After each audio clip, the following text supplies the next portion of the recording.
ഈ മേഖലയുമായി ബന്ധപ്പെട്ട കോഴ്സുകളെ കുറിച്ച്, കരിയറിനെ കുറിച്ചൊക്കെ അറിയുന്നത് നന്നാകും. മനുഷ്യൻ അറിയാത്തതിൻ്റെയൊക്കെ ശത്രുക്കളായിരിക്കും, അറിയുന്നതിൻ്റെയൊക്കെ മിത്രങ്ങളുമായിരിക്കും. അപ്പോൾ ഇത്തരത്തിലുള്ള സംവിധാനങ്ങളെക്കുറിച്ച്, കരിയറിനെ കുറിച്ച് നേരത്തെയുള്ള അവയർനെസ്, തീർച്ചയായും നിങ്ങൾക്ക് ഇതിനോടൊക്കെ കുറച്ചുകൂടി താല്പര്യം വരും. നിങ്ങളുടെ ചിന്തയിൽ മാറ്റം വരും, നിങ്ങളുടെ കാഴ്ചപ്പാടിൽ മാറ്റം വരും, നിങ്ങളുടെ സ്വപ്നങ്ങൾക്ക് നിറം നൽകും. അതുകൊണ്ടാണ് ഈ ചെറിയ പ്രായത്തിൽ, ഈ കുഞ്ഞു പ്രായത്തിൽ നിങ്ങളെ ഇതേപോലെയുള്ള സംവിധാനങ്ങളെ പരിചയപ്പെടുത്തുന്നത്. അടുത്ത ആഴ്ച സിവിൽ സർവീസിനെ കുറിച്ച് കൂടി പരിചയപ്പെടുത്താൻ നമ്മൾ ആഗ്രഹിക്കുന്നുണ്ട്. ഞാൻ ദീർഘമായി ആമുഖം പറയുന്നില്ല. SK ബഷീർ ആണ് നമ്മുടെ ഇന്നത്തെ അതിഥി. എൻ്റെ ഏറ്റവും അടുത്ത ഒരു കൂട്ടുകാരനാണ്, സഹപരിശീലകനാണ്, ഹയർ സെക്കൻഡറി സ്കൂൾ സയൻസ് അധ്യാപകനാണ്. നമ്മുടെ സ്കൂളിൽ മുമ്പും പലവട്ടം ഈ ഇത്തരത്തിലുള്ള ഓറിയന്റേഷൻ പ്രോഗ്രാമിന് വന്നിട്ടുണ്ട്. നമ്മുടെ സ്കൂൾ NMMS പരീക്ഷാ പരിശീലനത്തിൽ വളരെ ശ്രദ്ധയൂന്നുന്ന ഒരു സ്ഥാപനമാണ്.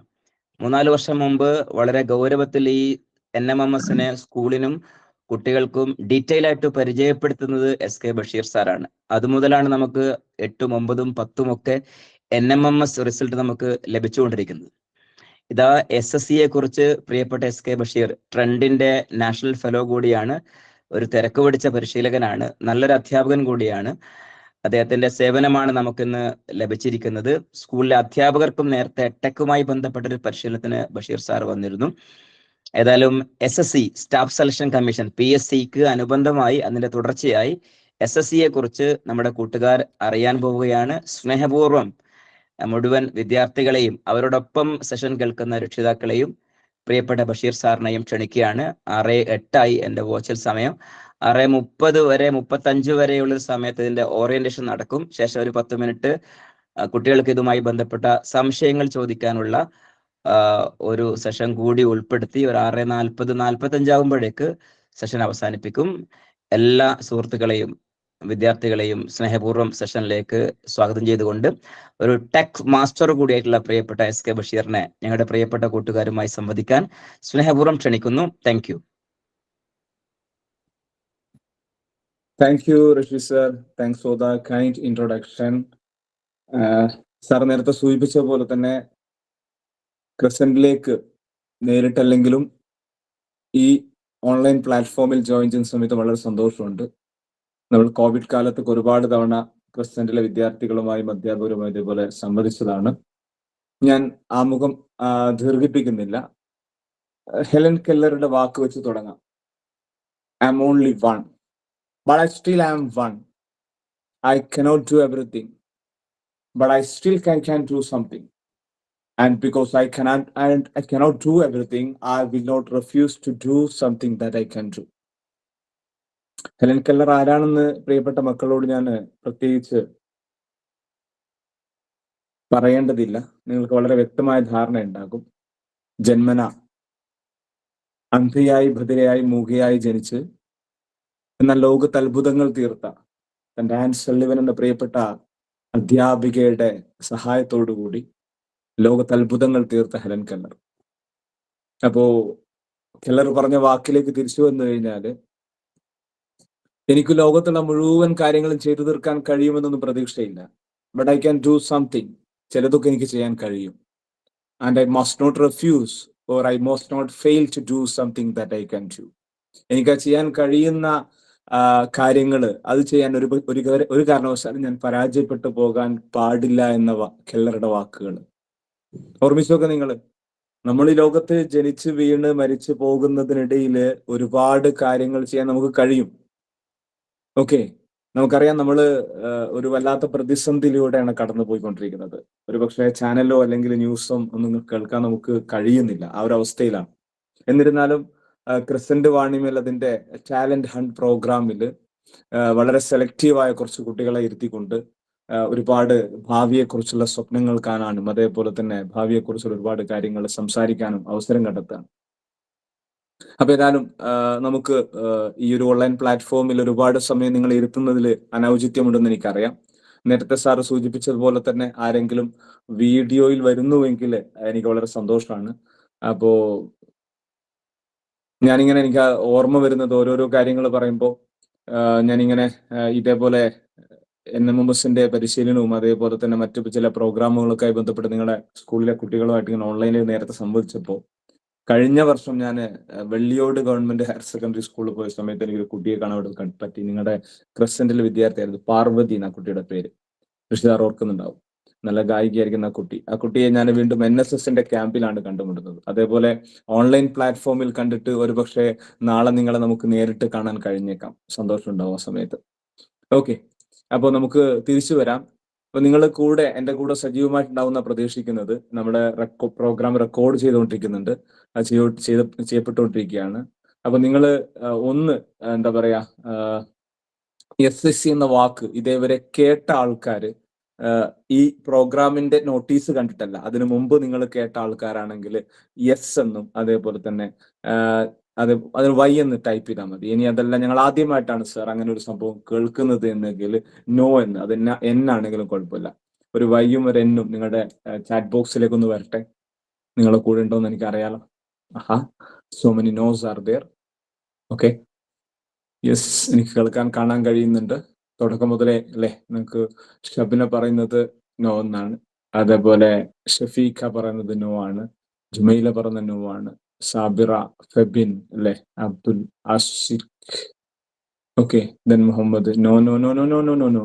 So many nos. ഞാൻ എല്ലാ കാരണവും പേര് വായിക്കാൻ എനിക്ക് അസൗകര്യമുണ്ട്. അപ്പൊ വളരെ പെട്ടെന്ന് എനിക്ക് എന്ത് ചെയ്തു, ഇത്രയും പെട്ടെന്ന് റെസ്പോൺസ് കിട്ടി. ദാറ്റ് മീൻസ് നിങ്ങൾ ഒരുപക്ഷെ എന്താ പറയാ, പിന്നെ ഏതോ ഒരു അവസ്ഥയിലായിരിക്കും നിങ്ങൾ വീട്ടിലിരിക്കുന്നുണ്ടാകുക, മേ ബി അല്ലെ. എന്നിരുന്നാലും നിങ്ങൾ ഉണർന്നിരിക്കുന്നു, അതേപോലെ തന്നെ ഞാനുമായിട്ട് എന്താ പറയാ സംവദിക്കാൻ തയ്യാറായിരിക്കുന്നു എന്ന അർത്ഥത്തിലാണ് നിങ്ങൾ പെട്ടെന്ന് റെസ്പോണ്ട് ചെയ്ത്. നമുക്ക് തിരിച്ചു വരാം. SSC സ്റ്റാഫ് സെലക്ഷൻ കമ്മീഷൻ, അങ്ങനെയാണ് ഇതിന്റെ പൂർണ്ണ രൂപം. SSC staff selection commission. അപ്പൊ നിങ്ങൾ കഴിഞ്ഞ ദിവസം PSC യെ കുറിച്ച് കേട്ടു. അൽഷി സാർ പറഞ്ഞ പോലെ തന്നെ PSC ഒരു പക്ഷെ നമുക്ക് നല്ല പരിചയം ഉണ്ടാകും. എന്റെ ഒരു അവസ്ഥ അത് തന്നെയാണ് കേട്ടോ. ഞാന് പഠിച്ചുകൊണ്ടിരിക്കുന്ന കാലത്തൊക്കെ ഒരുപക്ഷെ ഡിഗ്രിയോ അല്ലെങ്കിൽ 10ാം തരം കഴിഞ്ഞതിന് ശേഷമൊക്കെ PSC ഒരുപാട് തവണ കേട്ടിട്ടുണ്ട്. ഓക്കെ, അപ്പൊ PSCയിലൂടെ ജോലി ലഭിക്കണം, ഗവൺമെന്റ് മേഖലയിൽ ജോലിയിൽ പ്രവേശിക്കണം എന്നൊക്കെ പലരും എന്നോട് പറഞ്ഞിട്ടും അതേപോലെ തന്നെ അങ്ങനെയൊക്കെ നമുക്ക് അറിവുണ്ടായിട്ടുണ്ട്. പക്ഷേ മേ ബി ജോലിയിലൊക്കെ പ്രവേശിച്ചതിന് ശേഷമായിരിക്കും, ഡിഗ്രി PG ഒക്കെ കഴിഞ്ഞ് ജോലിയിലൊക്കെ പ്രവേശിച്ചതിന് ശേഷമായിരിക്കും SSC എന്നൊരു വാക്ക്, ഞാൻ കഴിഞ്ഞ ദിവസം ഋഷി സാറായിട്ട് സൂചിപ്പിച്ചതാണ്, ഈ ട്രെൻഡ് എന്നൊരു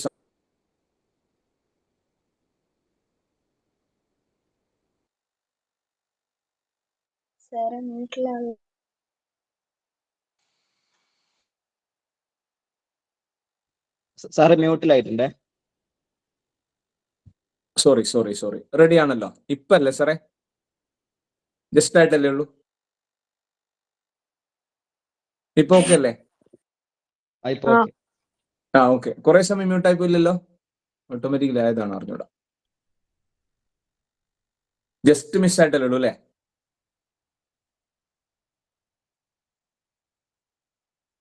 ഓക്കെ, യെസ്. ഞാൻ പറഞ്ഞു വന്നത്, നമ്മളൊക്കെ SSC യെ കുറിച്ച് ഒരുപാട് മുതിർന്നതിന് ശേഷമാണ് കേട്ടോ. അപ്പൊ നിങ്ങൾക്ക് വളരെ സന്തോഷമുള്ള കാര്യം എന്ന് പറഞ്ഞു കഴിഞ്ഞാൽ, നിങ്ങൾ ഈ ഒരു ചെറിയ പ്രായത്തിൽ തന്നെ, കുഞ്ഞു പ്രായത്തിൽ തന്നെ ഒരുപക്ഷെ SSC യെ കുറിച്ചോ PSC യെ കുറിച്ചോ ഗവൺമെന്റ് ഉദ്യോഗങ്ങളെ കുറിച്ചോ ഒക്കെ ആലോചിക്കേണ്ട സമയമായിട്ടില്ല എന്നതിന് മുമ്പ് തന്നെ ഈ സംവിധാനം നിങ്ങളെ കേൾപ്പിക്കുന്നു എന്ന് പറയുന്നത് തന്നെ വളരെ വലിയ കാര്യമാണ്.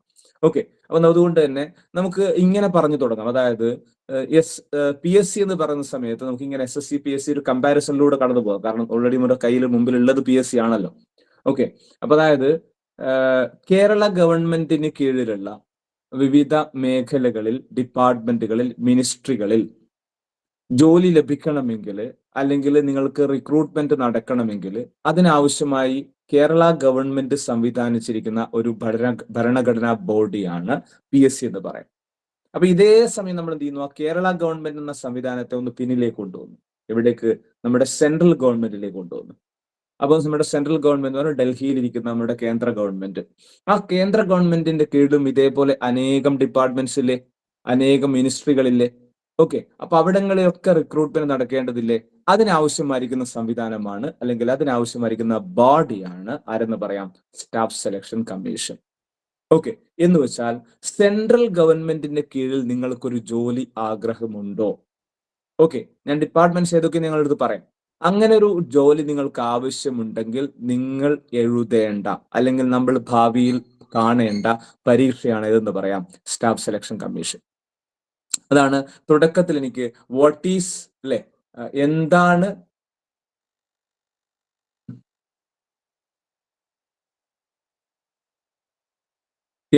SSC എന്ന് പറയുന്നതിനുള്ള വളരെ സിമ്പിൾ ആയിരിക്കുന്ന ഒരു ഉത്തരം എന്ന് പറയാം. ഓക്കെ, എൻ്റെ സ്ക്രീൻ ഷെയർ ചെയ്തുകൊണ്ട് ഞാൻ നിങ്ങളിലേക്ക് വരാം. That will be better. കാരണം ഓൾറെഡി ഞാനൊരു പ്രസന്റേഷൻ തയ്യാറാക്കി വെച്ചിട്ടുണ്ട്. കാരണം അതിലൂടെ അങ്ങ് പോയി കഴിഞ്ഞാൽ നമുക്ക് എന്ത് ചെയ്യാം, എൻ്റെ വഴിയും ഏകദേശം കൃത്യമായിരിക്കും. ഓക്കെ, ക്ലിയർ ആണല്ലോ. അപ്പൊ സ്റ്റാഫ് സെലക്ഷൻ കമ്മീഷൻ നിങ്ങൾക്ക് കാണാം, പ്രസന്റേഷൻ കാണാവുന്നതാണ് പ്രതീക്ഷ. ഓക്കെ അല്ലേ, ക്ലിയർ അല്ലേ പ്രസന്റേഷൻ? Okay, thank you. അപ്പൊ ഞാൻ പറഞ്ഞതുപോലെ തന്നെ, അപ്പൊ എന്റെ ഇന്നത്തെ ഒരു പ്രോഗ്രാമിന്റെ അജണ്ട എന്താ, മമ്മൂക്കയൊക്കെ എന്താണ് സ്ക്രീനിൽ നിന്നൊരു തോന്നലുണ്ടാകും അല്ലെ. അപ്പൊ ഒന്നുമില്ല, എന്നുള്ളൊരു മ്യൂസിക് നമ്മൾ പണ്ട് കേൾക്കാറുണ്ട് അല്ലെ. അപ്പൊ എന്നെ പോലെ അല്ലെങ്കിൽ ഋഷി സാറെ പോലെയുള്ള കുറച്ച് പ്രായമുള്ള ആൾക്കാരാണെങ്കിൽ കുറച്ചുകൂടെ അല്ലെ അതിനെ കുറിച്ച് ക്ലാരിറ്റി ഉണ്ടാവും. കാരണം നമുക്ക് കുറെ അഭിനയിച്ച അല്ലെങ്കിൽ ഏകദേശം 5 പാർട്ടോളം ഇറങ്ങിയിരിക്കുന്ന ഒരു സിനിമയാണ് CBI കുറിച്ചുള്ളത്. അപ്പോ CBI എന്നുള്ള സിനിമയിൽ മമ്മൂക്കയുടെ കഥാപാത്രത്തിന്റെ പേര് പറ. അയ്യർ. സ്വാമി അറിയാത്ത ആരാളുള്ളത് അല്ലെ? സ്വാമി അറിയാം, സേതുരാമയ്യർ. ഓക്കെ, അപ്പൊ നമുക്കൊരു സേതുരാമയ്യർ ആകണോ? SSCയിലേക്ക് വാ. ഓക്കെ, അപ്പൊ നമുക്ക് ഒന്ന് ഇൻട്രൊഡ്യൂസ് ചെയ്യണം. ആരെ? നമ്മുടെ SSC ഇൻട്രൊഡ്യൂസ് ചെയ്യണം. അതേപോലെ തന്നെ നമുക്ക് SSCയിലൂടെ ലഭിക്കുന്ന കരിയേഴ്സ് പറയണം. PSC SSC തമ്മിലുള്ളൊരു വ്യത്യാസം ഒന്ന് പരിചയപ്പെടുത്തി, അതേപോലെ തന്നെ SSCയിലെ ഡിഫറെന്റ് ലെവൽസ് ഓഫ് എക്സാം എന്ന് പറഞ്ഞ്, SSC ആണെങ്കിൽ PSCയേക്കാൾ അഡീഷണൽ ആയിട്ട് വല്ല അട്രാക്ഷൻ ഉണ്ടോ സർ? ഡെഫിനറ്റ്ലി ഉണ്ട് എന്ന് പറഞ്ഞുകൊണ്ട് തന്നെ SSC അട്രാക്ഷൻസ് പറഞ്ഞുകൊണ്ട് നമുക്ക് ഈ സെഷൻ ഒന്ന് അവസാനിപ്പിക്കണം. നമുക്കറിയാം 6:30 മണി വരെ ആയിരിക്കാം നിങ്ങൾ ഉദ്ദേശിച്ചിട്ടുണ്ടാകും. നമ്മൾ 5 മിനിറ്റ് ഞാൻ ഇന്നൊരു ഈ ഒരു സീറ്റിലേക്ക് ഇരിക്കാൻ വേണ്ടി ഒരു സമയം ഞാൻ എക്സ്ട്രാ എടുത്തിട്ടുണ്ട്. അപ്പൊ അതുകൊണ്ട് തന്നെ ആ ഒരു എക്സ്ട്രാ സമയം എനിക്ക് കിട്ടുമെന്ന് ഞാൻ പ്രതീക്ഷിക്കുന്നത്. ഞാൻ നേരത്തെ പറഞ്ഞു SSC എന്നുള്ളത് സ്റ്റാഫ് സെലക്ഷൻ കമ്മീഷൻ ആണെന്നും അത് എന്താ പറയാ സെൻട്രൽ ഗവൺമെന്റ് മിനിസ്ട്രി അല്ലെങ്കിൽ സെൻട്രൽ ഗവൺമെന്റ് വിവിധ മന്ത്രാലയങ്ങൾ, ഓക്കെ, അതേപോലെ തന്നെ അവിടെയുള്ള ഡിപ്പാർട്ട്മെന്റുകളിൽ ജോലി ലഭിക്കാൻ വേണ്ടിയിട്ടാണ് നമ്മൾ എന്താണ് SSC റിക്രൂട്ട്മെന്റ് നടക്കുന്നതെന്ന് പറയാം. ഒന്നിങ്ങനെ പറയാം, നമുക്ക് ഏതൊക്കെയാണ് സെൻട്രൽ ഗവൺമെന്റ് നടത്തുന്ന അല്ലെങ്കിൽ സെൻട്രൽ ഗവൺമെന്റ് കീഴിലുള്ള ഇത്തരം ഡിപ്പാർട്ട്മെന്റ്സ് എന്നൊന്ന് പരിചയപ്പെടാൻ വേണ്ടിയിട്ട്. അതിന് തുടക്കത്തിൽ വെച്ച CBI ആണ്, central bureau of investigation. Then income tax department എല്ലാവർക്കും ധാരണ ഉണ്ടാകും. അതായത് ഒരു നിശ്ചിത അളവിനപ്പുറത്തേക്ക് എന്താ പറയാ സമ്പാദ്യങ്ങൾ വരുന്ന സമയത്ത് അതിന് കൃത്യമായിട്ട് ഗവൺമെന്റിന് ടാക്സ് നൽകേണ്ടതുണ്ട്, ആദായ നികുതി നൽകേണ്ടതുണ്ട്. ഒരു 5 lakh അബോവ് ഒക്കെയാണ് നമ്മുടെ ഇൻകം എങ്കിൽ അതിന് ടാക്സ് കൊടുക്കണം ഗവൺമെന്റിന്. അതിനെക്കുറിച്ച് ഞാൻ പറയുന്നില്ല. ഏതായാലും ആ ഡിപ്പാർട്ട്മെന്റിൽ എന്താ പറയാ ഉദ്യോഗസ്ഥർ എന്ന് പറയുന്നത് ആരായിരിക്കും? SSCയിലൂടെ നിയമിതരായ ആൾക്കാരായിരിക്കും. ദെൻ ED എന്ന് നിങ്ങൾ കേട്ടിട്ടുണ്ടാകാം. ED എന്ന് കേട്ടിട്ടുണ്ടോ? എൻഫോഴ്സ്മെന്റ് ഡയറക്ടറേറ്റ് കേട്ടിട്ടുണ്ടോ? ആദായ നികുതിയുടെ കൂടെ തന്നെ പ്രവർത്തിക്കുന്ന മറ്റൊരു സംവിധാനമാണ് എൻഫോഴ്സ്മെന്റ് ഡയറക്ടറേറ്റ്. അവരാണ് ഈ കള്ളപ്പണം പിടിക്കുക, അതുങ്ങളുടെ സംഭവങ്ങളും കാര്യങ്ങളൊക്കെ. അതായത് എന്താ പറയാ അനധികൃതമായിട്ട് സ്വത്തൊക്കെ സമ്പാദിച്ചാലും കാര്യങ്ങളൊക്കെ അല്ലെ, അതിനെതിരെ പിടിവീഴുക EDയിൽ നിന്നായിരിക്കും. ദെൻ അടുത്തതാണ് IB, ഇന്റലിജൻസ് ബ്യൂറോ. IB എന്താ ചെയ്യുന്നത്? വല്ല ഐഡിയ ഉണ്ടോ? IB ഇന്റലിജൻസ് ബ്യൂറോ പറ നിങ്ങൾ കേട്ടിട്ടുണ്ടോ? കണക്കെടുക്കുന്നത്. ഇന്റലിജൻസ് ബ്യൂറോ കണക്കെടുപ്പ് എന്നല്ല പറയേണ്ടത്. സാധാരണഗതിയിൽ നമ്മൾ ഈ പോലീസ് അതേപോലുള്ള ഡിപ്പാർട്ട്മെന്റ്സുകൾക്കൊക്കെ നമ്മൾ എന്ത് ചെയ്യണം, കൃത്യമായിട്ട് രഹസ്യ വിവരങ്ങൾ നൽകേണ്ടവരാണ് IB, ഇന്റലിജൻസ് ബ്യൂറോ. ഓക്കെ, അതായത് ഇപ്പം ഫോർ എക്സാമ്പിൾ നമുക്ക് പൊതുവെ നമ്മൾ അറിയാം പലതരത്തിലുള്ള കുറ്റകൃത്യങ്ങളും മറ്റു കാര്യങ്ങളൊക്കെ നടക്കുന്നുണ്ടാവും. അപ്പോൾ IB എന്ത് ചെയ്യും, വളരെ IBയുടെ ചാരക്കണ്ണുകൾ ഇങ്ങനെ എല്ലായിടത്തും ഉണ്ടാവും. ഓക്കെ, എന്നിട്ട് അവർ നേരത്തെ മനസ്സിലാക്കി വെക്കും എന്ത്, ഇവിടെ ഇങ്ങനെ ഒരു സാധ്യതയുണ്ട്. അപ്പം ഇന്റലിജൻസ് IBയുടെ റിപ്പോർട്ട് ഉണ്ടായിരുന്നു അവിടെ അങ്ങനെ ഒരു സംഭവം നടക്കാൻ ഇടയുണ്ടെന്ന്. അതുകൊണ്ട് എന്ത് ചെയ്യുന്നു, പോലീസ് നേരത്തെ ജാഗ്രതയോടെ നിൽക്കും. ആ രീതിയിൽ എന്ത് ചെയ്യാണ്, വിവരങ്ങൾ നൽകുന്നവരാണ് IB. ഓക്കെ, ഇതിന് അടുത്തത് NIA കേട്ടിട്ടുണ്ടോ നിങ്ങൾ? National investigation agency. നേരത്തെ CBI കുറിച്ച് പറഞ്ഞ പോലെ തന്നെ നമുക്കറിയാം CBI എന്താ ചെയ്യുന്നത്? കേസ് അന്വേഷണമാണ് നടത്തുക അല്ലെ, CBI. അതേപോലെ തന്നെ എന്താണ് പിന്നെ നമ്മുടെ രാജ്യത്ത് പലതരത്തിലുള്ള ഭീകര പ്രവർത്തനങ്ങളും മറ്റും കാര്യങ്ങളൊക്കെ നടന്ന സമയത്ത് അങ്ങനെയുള്ള എന്താ പറയാ കാര്യങ്ങളൊക്കെ അന്വേഷിക്കാൻ വേണ്ടിയിട്ട് രൂപം കൊണ്ട ബോഡിയാണ് നാഷണൽ ഇൻവെസ്റ്റിഗേഷൻ ഏജൻസി. അടുത്ത വാക്ക് നിങ്ങൾ കേട്ടിട്ടുണ്ടാവും, കസ്റ്റംസ് എന്ന് കേൾക്കാത്ത ആരെങ്കിലും ഉണ്ടോ? ഞാനവിടെ പിക്ചർ കൊടുത്തിട്ടുണ്ട്. കസ്റ്റംസ് കേട്ടിട്ടുണ്ടോ? കേട്ടിട്ടുണ്ട്. എന്താ കസ്റ്റംസ് വരെ ചെയ്യാം? എന്താ കസ്റ്റംസുകാർ ചെയ്യുക? കള്ളക്കടത്തലും പിടിക്കും. അതന്നെ, വെരി ഗുഡ്. കള്ളക്കടത്തൊക്കെ പിടിക്കുക എന്ന് വെച്ചാൽ എന്താ, നമ്മുടെ നാട്ടിലേക്ക് കൃത്യമായിട്ട് എക്സൈസ് ഡ്യൂട്ടിയും അതേപോലെ തന്നെ ടാക്സ് ഒക്കെ അടച്ചു മാത്രമേ സാധന സാമഗ്രികളൊക്കെ പുറത്തുനിന്ന് കൊണ്ടുവരാൻ പറ്റുള്ളൂ, അല്ലെ? അപ്പൊ അത് അങ്ങനെ അല്ലാതെ ആരെങ്കിലും വെട്ടിച്ച് കടത്തി കൊണ്ടുവരാണെങ്കിൽ അതാണല്ലോ കള്ളക്കടത്ത്. അവരെ പൊക്കാനുള്ള ആൾക്കാരാണ് ആരെ? കസ്റ്റംസ്. ഓക്കെ, അടിപൊളി യൂണിഫോമിലൊക്കെ അവരെ കാണാൻ പറ്റുക. പിന്നെ പോസ്റ്റൽ ഡിപ്പാർട്ട്മെന്റ് ഉണ്ട്, പോസ്റ്റൽ ഡിപ്പാർട്ട്മെന്റ്. ഓക്കെ, അത് നമുക്കറിയാം. കത്തുകൾ മറ്റിടപാടുകളൊക്കെ നടത്തുന്ന ഡിപ്പാർട്ട്മെന്റ്സ് അതാണ്, അല്ലെ? ഇപ്പൊ നമ്മൾ സാധാരണ ഇപ്പം മറ്റ് ചാറ്റിംഗ് സംവിധാനമൊക്കെ ആയതുകൊണ്ട് പോസ്റ്റിനെ കുറിച്ച് അധികം ധാരണ ഉണ്ടാവില്ല. എന്നാലും പോസ്റ്റൽ ഡിപ്പാർട്ട്മെന്റ് ഒരുപാട് കാര്യങ്ങൾ നമ്മുടെ നാട്ടിൽ ചെയ്തുകൊണ്ടിരിക്കുന്നുണ്ട്. ഓക്കെ, ഇത് നമുക്ക് പരിചയമുള്ള ചില മേഖലകളാണ്. ഇനി വേറെ ചില മിനിസ്ട്രീസ് ആൻഡ് ഡിപ്പാർട്ട്മെന്റ്സ് നിങ്ങൾക്ക് അത്ര പരിചയം ഇല്ലാത്തതുണ്ടാകാം. ഞാൻ ഒന്നുകൂടെ പറയാം. Central secretariat service. ഓക്കെ, ഇതെന്താ സാധനം എന്നറിയോ? നിങ്ങൾക്ക് ആ കാണുന്ന ബിൽഡിംഗ് എന്നുള്ളത് സെൻട്രൽ സെക്രട്ടേറിയറ്റിന്റെ ഒരു ചെറിയ ഭാഗമാണ്. അതിനകത്ത് ഇരുന്ന് ജോലി ചെയ്യണം നിങ്ങൾക്ക് SSC എഴുതിയാൽ മതി. ഓക്കെ, എന്ന് വെച്ചാൽ എന്താ, സെൻട്രൽ സെക്രട്ടേറിയറ്റ് എന്ന് പറഞ്ഞു കഴിഞ്ഞാല് നമുക്ക് ട്രിവാൻഡ്രത്ത് നമ്മുടെ കേരളത്തിലെ ഭരണ കാര്യങ്ങളൊക്കെ നിർവഹിക്കാൻ വേണ്ടിയിട്ട് ഒരു സംവിധാനം, നമ്മുടെ സ്റ്റേറ്റ് സെക്രട്ടേറിയറ്റ് അവിടെ ഉണ്ട്. അവിടെയാണ് എല്ലാ എഡ്യൂക്കേഷൻ ഡിപ്പാർട്ട്മെന്റ് ആകട്ടെ, റവന്യൂ ഡിപ്പാർട്ട്മെന്റ് ആകട്ടെ, അല്ലെങ്കിൽ ഡിസാസ്റ്റർ മാനേജ്മെന്റ് ആവട്ടെ, IT ഡിപ്പാർട്ട്മെന്റ് ആവട്ടെ, അതേപോലെ എന്ത് ചെയ്യാണ് നമ്മുടെ ഇലക്ട്രിസിറ്റി ബോർഡ് ആവട്ടെ, ഇങ്ങനെയുള്ള സംഭവങ്ങളുടെ ഒക്കെ എന്താണ് തലപ്പത്തിരിക്കുന്ന ഉദ്യോഗസ്ഥന്മാരെ കാണാൻ പറ്റുക എവിടെയാ? തിരുവനന്തപുരത്തെ സ്റ്റേറ്റ് സെക്രട്ടേറിയറ്റിനകത്താണ്. ഓക്കെ, അപ്പൊ ഇതേപോലെ സെൻട്രൽ ഗവൺമെന്റിന്റെ കീഴിലുള്ള ഉദ്യോഗസ്ഥന്മാര് അല്ലെങ്കിൽ സെൻട്രൽ മിനിസ്ട്രിയുടെ കീഴിലുള്ള മുഴുവൻ എന്താ പറയുക ഉദ്യോഗസ്ഥന്മാരുടെയും കേന്ദ്രമാണ് എന്ന് പറയാം സെൻട്രൽ സെക്രട്ടേറിയറ്റ്. അതിനകത്തെ ഉദ്യോഗസ്ഥരാരാ?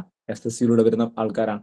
ഓക്കെ, ഇനി അതേപോലെ തന്നെ Indian audit and accounts department ഉണ്ട്. അതായത് കണക്കുകളൊക്കെ, ഗവൺമെന്റ് കണക്കുകളൊക്കെ നേരെയാക്കുന്ന ഡിപ്പാർട്ട്മെന്റ് എന്ന് പറയാം നമുക്ക്.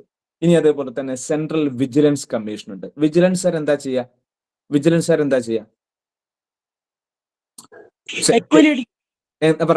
പറഞ്ഞോ. വെരി ഗുഡ്, എല്ലാം ധാരണ, അടിപൊളി. ഓക്കെ, ഏതെങ്കിലും ഗവൺമെന്റ് ഉദ്യോഗസ്ഥരൊക്കെ കയറിയിട്ട് ഏതെങ്കിലും ചങ്ങാതി അത്യാവശ്യമായി അനധികൃതമായി പണം സമ്പാദിക്കുന്നെങ്കിൽ, കൈക്കൂലിയൊക്കെ വാങ്ങുന്നെങ്കിൽ അവരെയാണ് വിജിലൻസുകാർ പൊക്കുക. ഓക്കെ, അപ്പൊ സ്റ്റേറ്റ് വിജിലൻസ് ഉണ്ട്, അതേപോലെ തന്നെ സെൻട്രൽ വിജിലൻസ് ഉണ്ട്. അപ്പൊ സെൻട്രൽ വിജിലൻസ് എന്ന് പറയുന്നത് ആരാ? SSC വഴി വരുന്ന ഉദ്യോഗസ്ഥരായിരിക്കും. അതേപോലെ തന്നെ മിനിസ്ട്രി ഓഫ് എക്സ്റ്റേണൽ അഫയേഴ്സ്, ഞാൻ നിങ്ങളുമായിട്ടൊരു ബന്ധം കിട്ടാൻ വേണ്ടിയിട്ടാണ് ഈ പറയുന്നത്, അല്ലെ? മിനിസ്ട്രി ഓഫ് എക്സ്റ്റേണൽ അഫയേഴ്സ് എന്തായിരിക്കും സംഭവം? ഞാൻ മലയാളം പറയുന്നില്ല, ഉത്തരം പറ. എക്സ്റ്റേണൽ അഫയേഴ്സ് എന്തായിരിക്കും?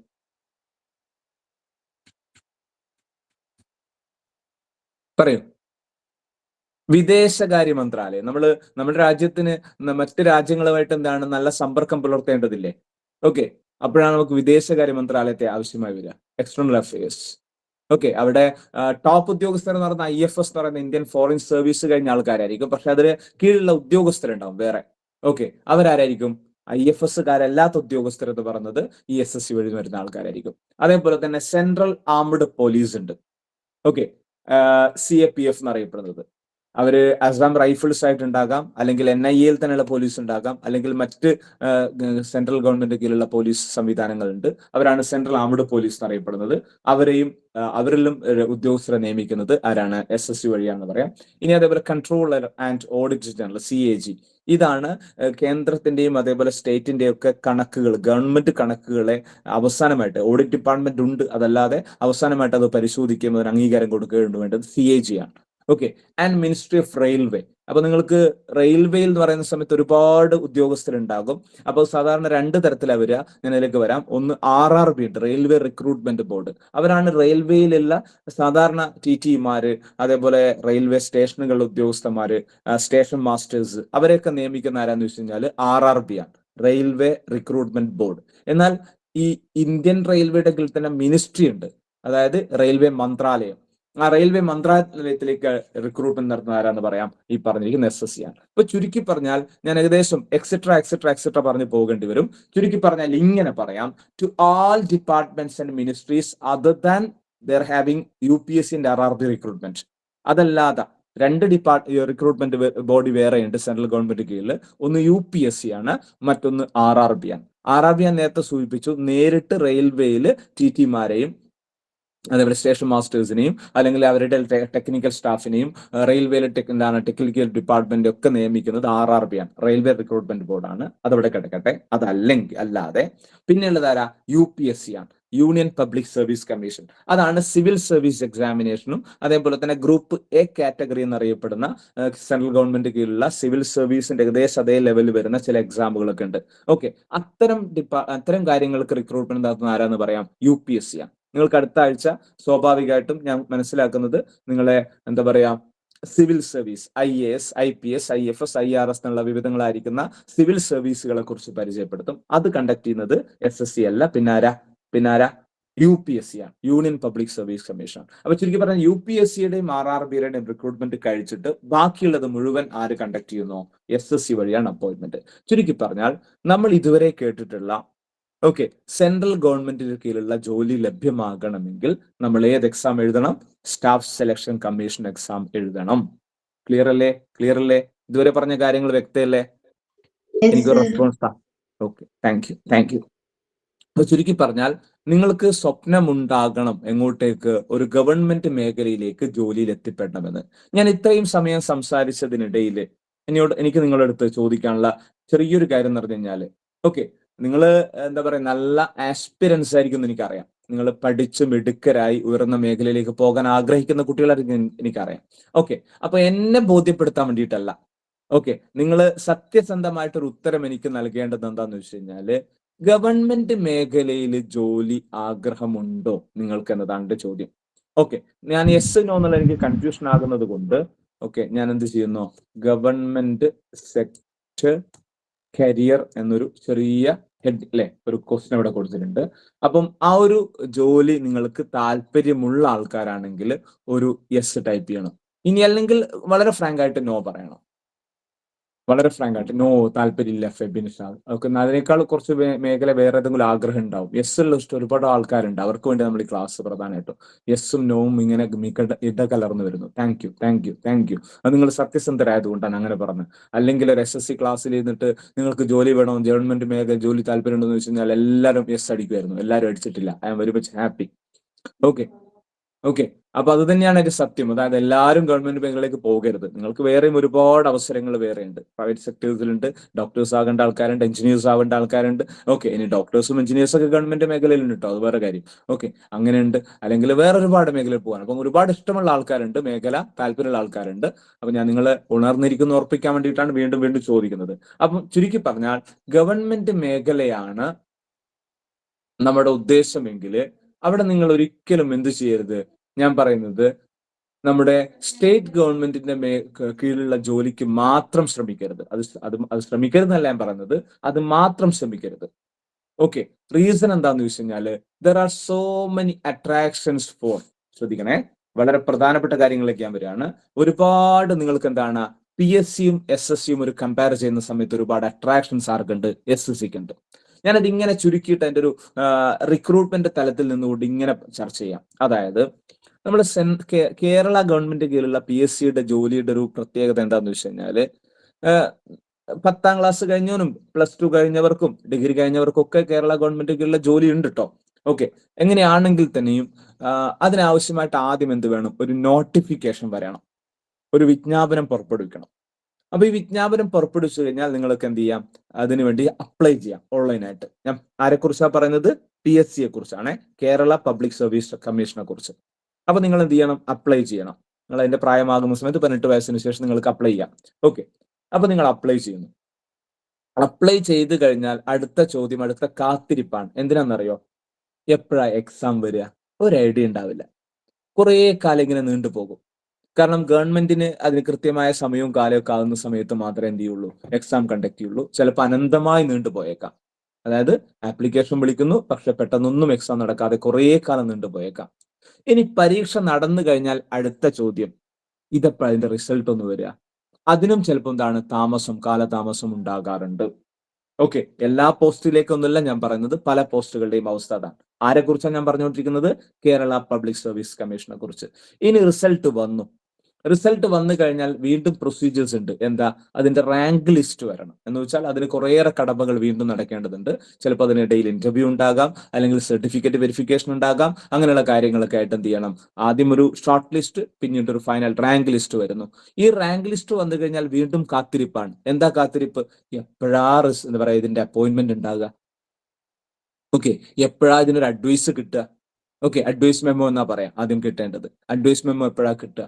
അത് കിട്ടിയതിനു ശേഷം എന്താണ്? വീണ്ടും കാത്തിരുന്ന് അപ്പോയിന്റ്മെന്റ് ഓർഡർ കയ്യിൽ കിട്ടുമ്പോഴത്തേക്ക് മേ ബി നിങ്ങൾ അപേക്ഷിച്ച് ആ ജോലിയിലേക്ക് എത്തുമ്പോഴത്തേക്ക് വർഷങ്ങളുടെ കാത്തിരിപ്പുണ്ടാകും ഒരു പക്ഷെ.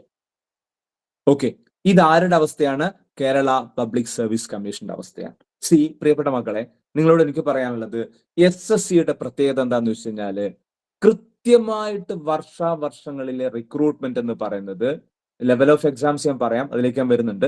കൃത്യമായിട്ട് നോട്ടിഫിക്കേഷൻ വന്നു കഴിഞ്ഞാൽ നിങ്ങൾ അപ്ലൈ ചെയ്ത് കഴിഞ്ഞാൽ നിങ്ങൾക്ക് ഉറപ്പിക്കാം 3 മാസം കൊണ്ട് എക്സാം കണ്ടക്ട് ചെയ്യപ്പെട്ടിരിക്കും. മസ്റ്റാണ്. ഓക്കെ, അടുത്ത 6 മാസത്തിനുള്ളിൽ റിസൾട്ട് വന്നിരിക്കും, ഉറപ്പാണ്. ഓക്കെ, ഇനി തീർന്നില്ല.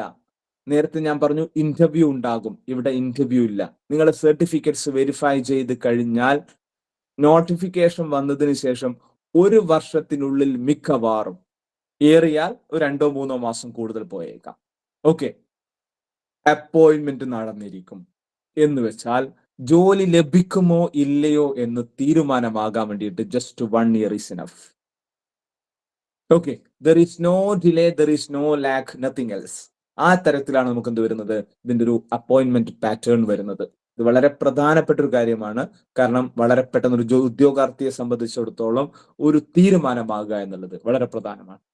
ഓക്കെ, അപ്പൊ അങ്ങനെ എന്താ പറയാ, വളരെ ഫാസ്റ്റ് ആയിട്ടുള്ള റിക്രൂട്ട്മെന്റ് പ്രൊസീജിയേഴ്സ് ആണ് ഇതിൽ കാണാൻ പറ്റുന്നത്. ഒരു പ്രധാനപ്പെട്ട കാര്യമാണ്. PSCയെ സംബന്ധിച്ചിടത്തോളം സമയത്ത് അത് സാധ്യമല്ല എന്ന് പറയാം, നമുക്ക് ഇപ്പോൾ നടക്കുന്നില്ല എന്ന് പറയാം. എന്നാൽ എന്താ പറയാ, ഇവിടെ ഇന്റർവ്യൂ ഒന്നും ഇല്ല എന്ന് മറ്റൊരു അട്രാക്ഷൻ ആയിട്ട് കണക്കാക്കാം. ഇതാണ് മറ്റു ചില ജോലിയിലെ അട്രാക്ഷൻസിലേക്ക് ഞാൻ വരുന്നുണ്ട്. സാലറിയും കാര്യങ്ങൾക്ക് വ്യത്യാസമൊക്കെ ഞാൻ അവസാനം പറഞ്ഞു തരുന്നുണ്ട്. ഓക്കെ, നമ്മൾ ഈ SSCയുടെ എക്സാം ലെവൽസ് ഏതൊക്കെയാന്ന് നോക്കാം. ഓക്കെ, SSC കണ്ടക്ട് ചെയ്യുന്ന, നിങ്ങൾ ഈ 10ാം ക്ലാസ് എത്തുന്നതിന് മുമ്പേയുള്ള ഈ കുട്ടികൾ ഇതൊക്കെ കേൾക്കേണ്ടതുണ്ടോ എന്ന് ചോദ്യത്തിന് ഉത്തരം എന്ന് പറഞ്ഞു കഴിഞ്ഞാല് നമുക്ക് എന്താ പറയാ, വിവിധ ഘട്ടങ്ങളിലൂടെ 10 കഴിഞ്ഞവർക്ക് SSC വഴി എക്സാം എഴുതാനുണ്ട്. ഓക്കെ, +2 കഴിഞ്ഞവർക്ക് എക്സാം എഴുതാനുണ്ട്. ഗ്രാജുവേറ്റ് ലെവൽ, അതായത് ഏതെങ്കിലും ഡിഗ്രി നിങ്ങൾ നേടിയെങ്കിൽ നിങ്ങൾക്ക് SSC വഴി എക്സാം എഴുതാനുണ്ട്. ഇനി തീർന്നില്ല അല്ലെ, നിങ്ങൾക്ക് ഏതെങ്കിലും ഡിപ്ലോമ ഹോൾഡർ എന്ന് വെച്ചാൽ ഏതെങ്കിലും എഞ്ചിനീയറിംഗ് മേഖലയിൽ നിങ്ങൾ മെക്കാനിക്കൽ, സിവിൽ, അതേപോലെ എന്താ പറയുക ഇലക്ട്രിക്കൽ, ഇലക്ട്രോണിക്സ് മേഖലയിലൊക്കെ നിങ്ങൾക്ക് എഞ്ചിനീയറിംഗ് ഡിപ്ലോമ ഉണ്ടെങ്കിൽ ജൂനിയർ എഞ്ചിനീയർ തസ്തികയിലേക്ക് നിങ്ങൾക്ക് പോകാൻ വേണ്ടി കഴിയും. ഇനി +2 മാത്രമേ നമ്മുടെ കയ്യിലുള്ളൂ, പക്ഷെ എനിക്ക് സ്റ്റെനോഗ്രാഫി അറിയാം, ഷോർട്ട് ഹാൻഡ് അറിയാം, അതേപോലെ ടൈപ്പ് റൈറ്റിംഗ് അറിയാം, അങ്ങനെ സംവിധാനങ്ങളാണെങ്കിൽ സ്റ്റെനോഗ്രാഫർ തസ്തികയിലേക്ക് റിക്രൂട്ട്മെന്റ് നടക്കാറുണ്ട്. ഓക്കെ, ഇനി അതുമല്ല, ജസ്റ്റ് 10ാം ക്ലാസ് മാത്രം ക്വാളിഫിക്കേഷൻ ആൾക്കാർക്ക് ഏകദേശം ഒരു വർഷം 50,000-ഓളം, നമ്പർ ഓർമ്മിക്കണേ, 50,000-ഓളം ഒഴിവുകൾ എവിടെ ഉണ്ടാവാറുണ്ട്? ഞാൻ നേരത്തെ പറഞ്ഞ CAPF എന്നറിയപ്പെടുന്ന സെൻട്രൽ ആർമഡ് ഫോഴ്സ് എന്നാണ് പോലീസ് ഡിപ്പാർട്ട്മെന്റിൽ ഉണ്ടാവാറുണ്ട്. അവിടെ കോൺസ്റ്റബിൾ ആയിട്ട് നിങ്ങൾക്ക് എന്താ പറയാ റിക്രൂട്ട്മെന്റ് നടത്തപ്പെടും. ചുരുക്കി പറഞ്ഞാൽ 10 കഴിഞ്ഞവരും, +2 കഴിഞ്ഞവരും, ഡിഗ്രി കഴിഞ്ഞവരും, ഡിപ്ലോമ കഴിഞ്ഞവരും, സ്റ്റെനോഗ്രാഫി കഴിഞ്ഞവരും എന്നുവേണ്ട വിവിധങ്ങളായ ക്വാളിഫിക്കേഷൻ അനുസരിച്ച് നിങ്ങൾക്ക് വിവിധങ്ങളായ ജോലിയിലേക്ക് പ്രവേശിക്കാൻ വേണ്ടിയിട്ട് SSCയുടെ എക്സാം ലെവൽസ് ആണ് ഞാൻ പറഞ്ഞത്. ഇതില് 10ാം തരം പാസ്സായ ആൾക്ക് പൊതുവെ അപ്ലൈ ചെയ്യാൻ കഴിയുന്ന മേഖല എന്ന് പറയുന്നത് ഏത് ആളാണെങ്കിലും നിങ്ങൾക്ക് MTS എന്നറിയപ്പെടുന്ന മൾട്ടി ടാസ്കിംഗ് സ്റ്റാഫാണ്. സാധാരണ ഗവൺമെന്റ് ഉദ്യോഗസ്ഥരായിട്ട് വരുന്ന അറ്റൻഡേഴ്സ്, ഓഫീസ് അസിസ്റ്റൻസ് ഒക്കെ ആയിട്ട് പ്രവർത്തിക്കുന്നവരുണ്ടല്ലോ, അവരാണ് നമ്മൾ മൾട്ടി ടാസ്കിംഗ് സ്റ്റാഫായിട്ട് കണക്കാക്കുക. ഓക്കെ, അവരാണ് ക്വാളിഫിക്കേഷൻ SSLC ആണെന്ന് പറയാം. ഏകദേശം 10,000-നടുത്ത് ഈ വർഷം റിപ്പോർട്ട് ചെയ്യപ്പെട്ടത് 7,500-നും 9,000-നും ഇടയിൽ വേക്കൻസി എന്നാണ്. നിങ്ങൾ ഈ നമ്പർ കേട്ടിട്ട് വെറുതെ തള്ളിക്കളയരുത്. കാരണം PSC വഴി അപ്ലിക്കേഷൻ കൊടുത്തിട്ട് ജോലിയിൽ പ്രവേശിക്കുന്ന സമയത്ത് മേ ബി നമ്മുടെ മുമ്പിൽ ഉണ്ടാകുന്ന ഒഴിവുകൾ എന്ന് പറയുന്നത് 10-ഓ 100-ഓ അതിൽ താഴെയോ, അല്ലെങ്കിൽ ഏറിപ്പോയാൽ 10-ഓ 500-ഓ ഒഴിവുകളായിരിക്കും. ഓക്കെ, അതാണ് ഓൾ ഇന്ത്യ ലെവൽ റിക്രൂട്ട്മെന്റ് ആണെങ്കിൽ പോലും നമ്മുടെ മുമ്പിൽ പ്രിപ്പയർ ചെയ്യുന്ന ഒരു വ്യക്തിക്ക് നല്ല സാധ്യത എന്ന അർത്ഥത്തിൽ ഏകദേശം 10,000-ഓളം ഒഴിവുകൾ MTS-ൽ മാത്രം. അടുത്തത് CHSL ആണ്. CHSL-ന്റെ പ്രത്യേകത combined higher secondary level examination ആണ്. എന്ന് വെച്ചാൽ +2 കഴിഞ്ഞവർക്ക് എക്സാം എഴുതാം. അതിനുവേണ്ടിയുള്ളതാണ് ഈ CHSL എല്ലാ വർഷവും കണ്ടക്ട് ചെയ്യും. ഓക്കെ, ഈ വർഷം റിപ്പോർട്ട് ചെയ്യപ്പെട്ട ഒഴിവ് ഏകദേശം 3000-ഓളമാണ്. വിളിച്ചു കഴിഞ്ഞു ഏകദേശം 3000-ഓളം. ഇനി അടുത്ത CGL ഇതെല്ലാ വർഷവും ഉണ്ടാവും, ഓൾമോസ്റ്റ് ശരിയായിട്ട് ഇതേ അവസ്ഥയിൽ തന്നെ ഉണ്ടാവും. അടുത്ത CGL ഞാൻ പറഞ്ഞു, കമ്പൈൻഡ് ഗ്രാജുവേറ്റ് ലെവൽ എക്സാമിനേഷൻ. എന്താ പ്രത്യേകത? ഏത് ഡിഗ്രി കഴിഞ്ഞവനും എക്സാം എഴുതാം. ഓക്കെ, ഏകദേശം 17,000-ഓളം അല്ലെങ്കിൽ 20,000-ഓളം ഒഴിവുകൾ സാധാരണഗതിയിൽ ഒരു വർഷം ഉണ്ടാവാറുണ്ട്. നിങ്ങൾ ഒഴിവുകൾ കേൾക്കണേ, മനസ്സിലാക്കണേ. നമ്മൾ പ്രിപ്പയർ ചെയ്താൽ കിട്ടുമെന്ന് പറയാൻ വേണ്ടിയിട്ടാണ്. ഓക്കെ, ഞാൻ ജൂനിയർ എഞ്ചിനീയർ തസ്തികയിലേക്ക് പോകുകയാണെങ്കിൽ ഡിപ്ലോമ ഹോൾഡേഴ്സ് ആണ് പോകേണ്ടത്. ഓക്കെ, കാരണം സെൻട്രൽ ഗവൺമെന്റിന്റെ കീഴിലുള്ള ഒരുപാട് മേഖലയിൽ എഞ്ചിനീയേഴ്സിന് ആവശ്യമുണ്ട്. അവരൊക്കെ ജൂനിയർ എഞ്ചിനീയേഴ്സ് ആയിരിക്കും, തുടക്കക്കാർ. ഓക്കെ, അവർ ഡിപ്ലോമ മാത്രം മതി. 10 കഴിഞ്ഞാൽ നേരിട്ട് ഡിപ്ലോമയ്ക്ക് പോയാൽ മതി. ഓക്കെ, അവർക്കുള്ള പിന്നെ റിക്രൂട്ട്മെന്റ് ആണ്. ഏകദേശം 2000-3000 ഒഴിവുകൾ എല്ലാ വർഷവും ഉണ്ടാവാറുണ്ട്.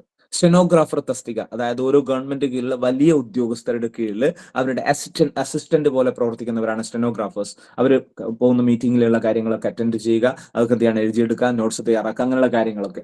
അത് ഏകദേശം 1500-2000 വേക്കൻസികൾ എല്ലാ വർഷവും ഉണ്ടാവാറുണ്ട്. ആൻഡ് ഫൈനലി ഏറ്റവും കൂടുതൽ കോൺസ്റ്റബിൾസ്, പോലീസ് ഡിപ്പാർട്ട്മെന്റിൽ താഴെ തട്ടിലുള്ള ജോലിയാണെങ്കിൽ പോലും കോൺസ്റ്റബിൾ, അത് NIA-യിലായിരിക്കാം കോൺസ്റ്റബിൾ ആകുന്നത്, അതേപോലെ തന്നെ CAPF-ലായിരിക്കാം, ഇനി അല്ലെങ്കിൽ എന്താണ് അസാം റൈഫിൾസിലായിരിക്കാം. അങ്ങനെ സെൻട്രൽ ഗവൺമെന്റ് നേരിട്ട് റിക്രൂട്ട്മെന്റ് തരുന്ന ചില പോലീസ് സേനകളുണ്ട്, അവിടേക്കായിരിക്കാം കോൺസ്റ്റബിൾ ആയിട്ട് ജോലി ലഭിക്കുന്നത്. 10ാം ക്ലാസ് മാത്രവും അതേപോലെ തന്നെ ഫിസിക്കൽ ഫിറ്റ്നസ്സുമാണ് എന്റെ കൂടെ നമുക്ക് വേണ്ടത്. 50,000-ഓളം ഒഴിവുകൾ എല്ലാ വർഷവും ഉണ്ടാവാറുണ്ട്. ഓക്കെ, അപ്പൊ ഒഴിവുകളുടെ ഒരു നീണ്ട നിര തന്നെ നമ്മുടെ മുമ്പിലുണ്ട്, പല മേഖലകൾ. ചുരുക്കി പറഞ്ഞാൽ ഇതിന്റെ എക്സാമിന്റെ ഒരു പാറ്റേൺ ഒന്ന് മനസ്സിലാക്കി വെക്കുന്നത് നല്ലതാണ്. നിങ്ങൾ പ്രിപ്പയർ ചെയ്യുന്ന സമയത്ത് ഇപ്പൊ പ്രിപ്പയർ ചെയ്യാൻ വേണ്ടിയല്ല, നിങ്ങൾ ഈ പഠിക്കുന്ന 10ാം ക്ലാസ് വളരെ ഭംഗിയായിട്ട്, അല്ലെങ്കിൽ 9ാം ക്ലാസ്, നിങ്ങളെ SSLC വരെയുള്ള അല്ലെങ്കിൽ അതിനുശേഷം ഹയർ സെക്കൻഡറി തലത്തിലേക്കുള്ള പഠനം കൃത്യവും അതേപോലെ തന്നെ എന്താ പറയുക വ്യക്തവുമാണെങ്കിൽ നിങ്ങൾക്ക് സ്വാഭാവികമായിട്ടും ഇത്തരം ജോലിയിൽ എല്ലായിടത്തും എത്തിപ്പെടാൻ വേണ്ടി പറ്റും. ഓക്കെ, കാരണം ഇത്തരത്തിലുള്ള കോമ്പറ്റേറ്റീവ് എക്സാംസിലൊക്കെ ചോദിക്കുന്നത് ഇംഗ്ലീഷാണ്, മാത്തമാറ്റിക്സ് ആണ്, അതേപോലെ തന്നെ കറണ്ട് അഫയേഴ്സ് ആണ്, ജനറൽ നോളജ് ആണ്, അങ്ങനെയുള്ള അതേപോലെ എന്താണ് പൊതുവെ നമ്മുടെ ഹിസ്റ്ററി ആണ്, അല്ലെങ്കിൽ ജോഗ്രഫി ആണ്, അതേപോലെ എന്താണ് ഇന്ത്യൻ ഭരണഘടനയാണ്, ഇങ്ങനെയുള്ള കാര്യങ്ങളാണ് ചോദിക്കുന്നത്. അപ്പം നമ്മുടെ ഇപ്പോൾ ഉള്ള പഠനം വളരെ വ്യക്തമായിട്ട് ഫോക്കസ്ഡ് ആയിട്ട് പഠിക്കുക, അതാണ് ഏറ്റവും പ്രധാനം. ഓക്കെ, അപ്പൊ അതുകൊണ്ട് തന്നെ 4 ഘട്ടങ്ങൾ വരെ ചില എക്സാമുകൾ ഉണ്ടാവാറുണ്ട്. SSCയുടെ എക്സാം പാറ്റേൺ എല്ലാ എന്താ പറയുക, ഞാൻ നേരത്തെ പറഞ്ഞ MTS ആണെങ്കിലും, ഞാൻ വേഗം പറയാണ്, MTS ആണെങ്കിലും ഹയർ സെക്കൻഡറി ലെവൽ എക്സാം ആണെങ്കിലും കമ്പൈൻഡ് ഗ്രാജുവേറ്റ് ലെവൽ എക്സാം ആണെങ്കിലും എല്ലാറ്റിനും ഈ 4 ഘട്ടമൊന്നുമില്ല. Tier 1, Tier 2, Tier 3, Tier 4 എന്ന് പറയുന്ന 4 ഘട്ടമൊന്നും ഇല്ല. ഓക്കെ, ചിലതിനൊക്കെ ഉണ്ട്.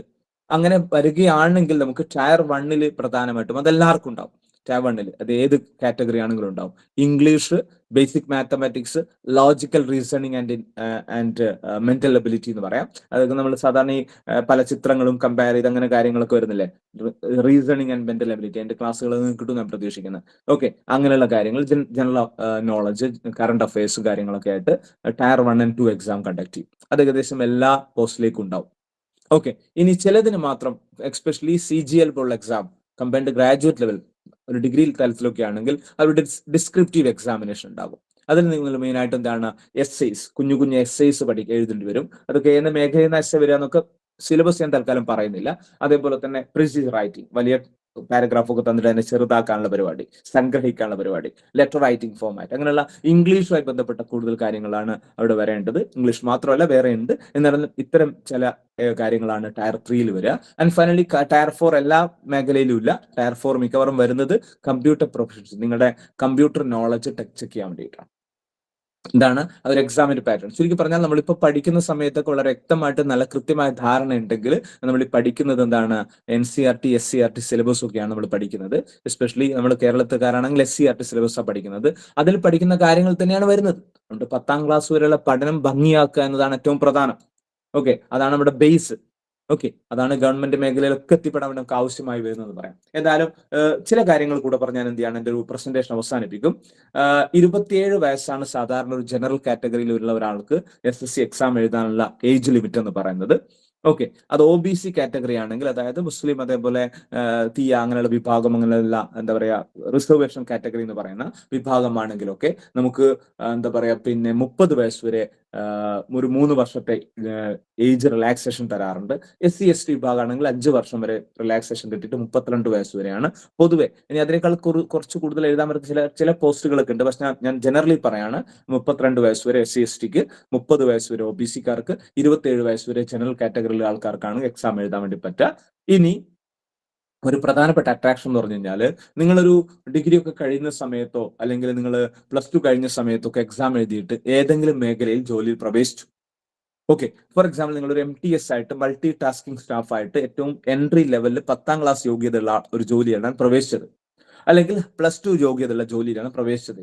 നിങ്ങൾ അങ്ങനെ സെൻട്രൽ ഗവൺമെന്റ് ജോലിയിലേക്ക് SSC വഴി ജോലിയിൽ പ്രവേശിച്ച് കഴിഞ്ഞാൽ പിന്നീട് നിങ്ങൾക്ക് പ്രൊമോഷൻ സാധ്യതയ്ക്ക് വേണ്ടിയിട്ട് അവിടെയുള്ള CGL എഴുതാം, അതായത് ഗ്രാജുവേറ്റ് ലെവൽ എക്സാം എഴുതാം, ഡിഗ്രി എക്സാം എഴുതാം. ഓക്കെ, ആ ഡിഗ്രി ലെവൽ എക്സാം എഴുതാൻ വേണ്ടിയിട്ട് നിങ്ങൾക്ക് 39 വയസ്സ് വരെ അവസരമുണ്ട്.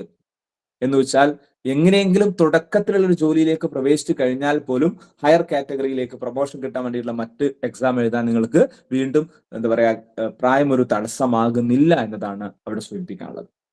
ഓക്കെ, ചുരുക്കി പറഞ്ഞാൽ ജോലിയിൽ പ്രവേശിക്കുക, എന്നിട്ട് പ്രൊമോഷൻ കിട്ടാൻ വേണ്ടിയിട്ട് മറ്റു പരീക്ഷ എഴുതാറുണ്ട്. അതിൽ തന്നെ വീണ്ടും അങ്ങനെ എഴുതുന്ന സമയത്ത് സ്വാഭാവികമായിട്ടും അവിടെ ഏജ് റിലാക്സേഷൻ നമുക്ക് നന്നായിട്ട് കിട്ടുന്നു എന്നത് പ്രത്യേകതയാണ്. ഓക്കെ, അപ്പൊ ജോലിയിൽ കയറി പറ്റാൻ വേഗം തന്നെ നോക്കണം. ഓക്കെ, യെസ്, നോക്ക് നമുക്ക് SSCയുടെ അട്രാക്ഷൻസ് ഇതുകൂടെ പറഞ്ഞു. ഇതാണ് ഏറ്റവും ഒരു കോർ ഏരിയ. നിങ്ങൾ ഒരു ജോലിയിൽ പ്രവേശിക്കുന്ന സമയത്ത് ജോലി കിട്ടിയിട്ട് എന്താ ഭാഷ നമുക്ക് ഗുണം അല്ലെ, ഇതുകൊണ്ട് വല്ല കാര്യമുണ്ടോ എന്നൊരു ചോദ്യം ഉണ്ടാവില്ലേ? ആ ചോദ്യത്തിനുള്ള ഉത്തരമാണ്, ഒരു സർക്കാർ ജോലി സ്വപ്നം കാണുന്ന വ്യക്തി SSC എന്തുകൊണ്ട് സ്വപ്നം കാണണം എന്ന ഉത്തരമാണ് ഞാൻ പറയാൻ പോകുന്നത്.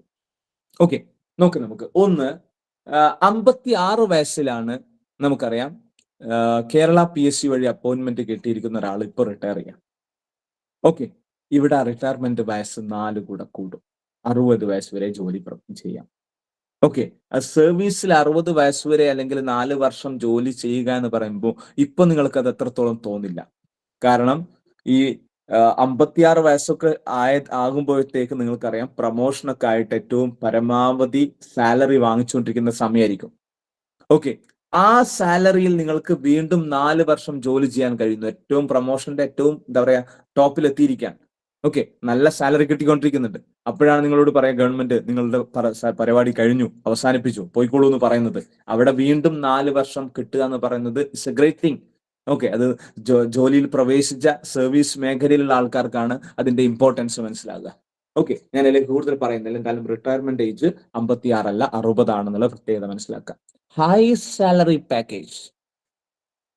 ഓക്കെ, ഞാനിത് ഇങ്ങനെ പറയുന്ന സമയത്ത് 10ാം ക്ലാസ് കഴിഞ്ഞ് യോഗ്യത ഉള്ള ഒരു കുട്ടി MTS ആയിട്ട് ഒരു ജോലിയിലേക്ക് പ്രവേശിച്ചു കഴിഞ്ഞാൽ അവന് കിട്ടാൻ പോകുന്നത് മിനിമം 30,000 to 50,000 rupees ആണ്. ഓക്കെ, ഇത് തന്നെ ഒരു നമ്മുടെ സ്റ്റേറ്റ് ഗവൺമെന്റിന് ഒരു കമ്പാരിസൺ വരികയാണെങ്കിൽ ഒരു 10-15,000 രൂപ കുറവായിരിക്കും സ്റ്റേറ്റിൽ PSC വഴിയാണെങ്കിൽ.